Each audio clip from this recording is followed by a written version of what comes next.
We are at the watering hole getting water today. So what was we using? Where's it at? Right here. So this is what we was using. I think you guys saw a video of that. We hook onto those two spigots there with this. That way we could double our filling time, I guess. But we finally got a 2.5-inch fire hose and got banjo fitting, and we got a fire hose connection. It took like a month to finally find one of these that would work on this. It's a 2.5-inch, which is kind of an oddball. Most of them are 2 and 3. And I finally found a place that found me one of these online. I think he got it off online and then sold it to me. 18 bucks for this one brass fitting. So anyway, this is cutting our fill time down a lot. Donna's up there filling. She's holding the hose in there, being a trooper.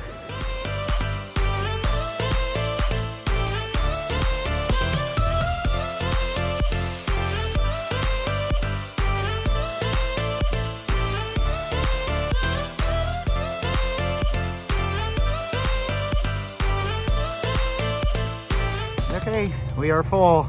Took about seven minutes to fill 300 gallons. We filled almost to the top.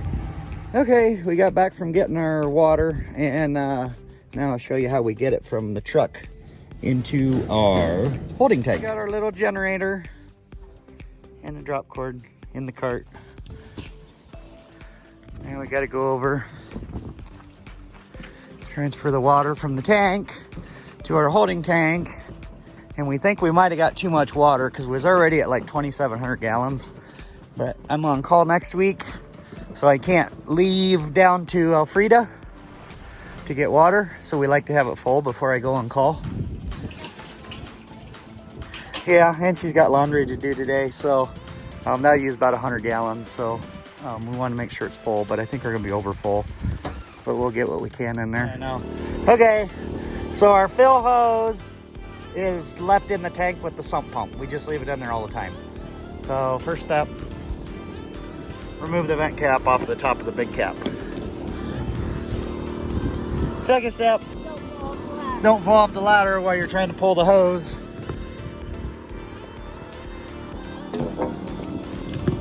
And the hose fits perfectly. The hose fits perfectly down inside that hole, just like that. Next step, Donna will plug in the sump pump that stays in the tank all the time. And we will have water flowing if she gets it plugged in. There it goes. All right, you can see the hose dropping. We are filling. That's it. Now this little float thingy here, I drilled a little hole right there. You can probably see it. Inside there is a jar filled with sand, just enough that it just floats.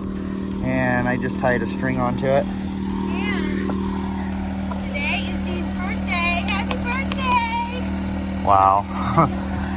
So anyway, the numbers on the tank go, 200, 400, 600. So what we had to do is put duct tape, which is kind of tacky, but it works. But anyway, to reverse the numbers is what we did.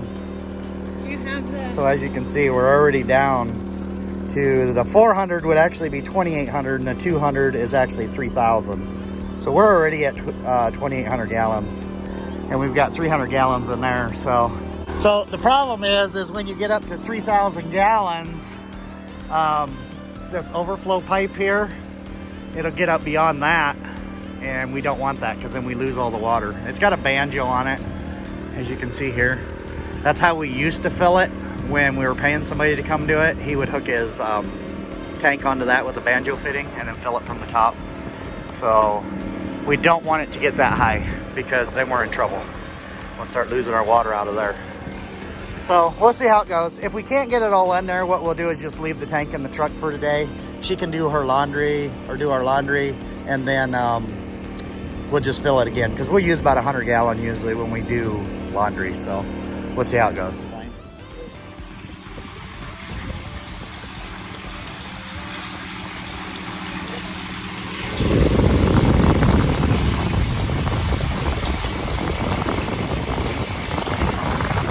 Now she's got to push the hose back in there. And then we've got a little catch system set up on it. See, we got a chain that hooks onto those 2 ties. Drop it down inside there and it stays hooked onto the chains. And all we gotta do, put our vent cap back on and see where we're at. Look at that. That's the overflow.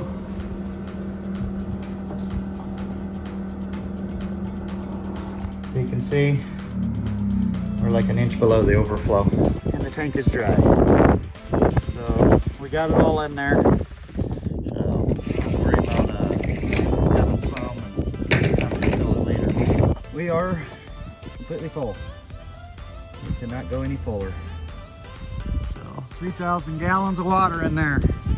So now all we gotta do is put this back and go out and pull the tank out of the truck. And the tanks don't weigh much. They weigh like, I don't know, maybe 40, 50 pounds. They're pretty light. So we gotta pull that out of the truck. We try to keep it behind the camper where it's shaded so that plastic ain't baking in the sun, because we all know what the sun does out here. All right. There's my special hose. Yeah, I made it really nice. That was quick. All right, so here's the next routine. So we stick a bucket here. This used to be for the cows, but he moved the cows until this summer, so we don't have cows around here anymore. For right now, anyway. So we got the tank slid to the back of the truck. We unscrew the cap here. Basically, all we're doing is getting the extra water out of there. Because it's a little heavier, and plus it drains the pump. It lets the water drain out of that sump pump that we got in there. And I know it looks like a lot of water, but it's really not. We've actually put it in a 5-gallon bucket once, and it was like, what, 2.5, 3 gallons of water. It just seems like a lot more. And this step here, not so necessary in the summertime. No, it's just really, it's only because of me, because it's really heavy. And then we kind of rock it a few times, because the tank kind of slopes in there a little bit. Yeah, we're about empty now.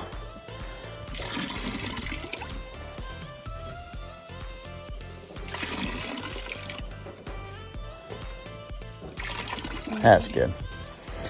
Okay, then we close the ball valve, stick the cap back on, and we're good to go.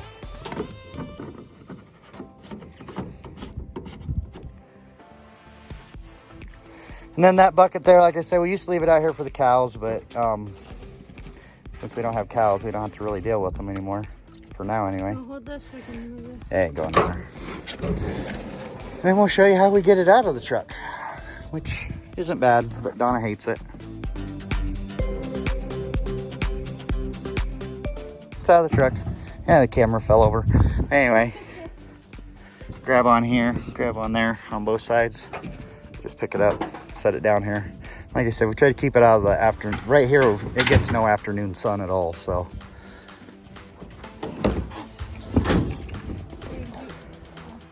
That's it. That's how we fill it. That's how we empty it. Now all we gotta do is take all this stuff back, put it back in the shed, and we're good.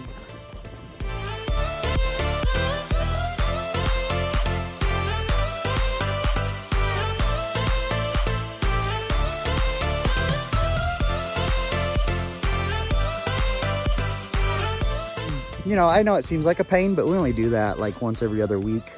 So it's not really a big deal. Sometimes it's even less than that. So next thing we got to do is take this LP tank.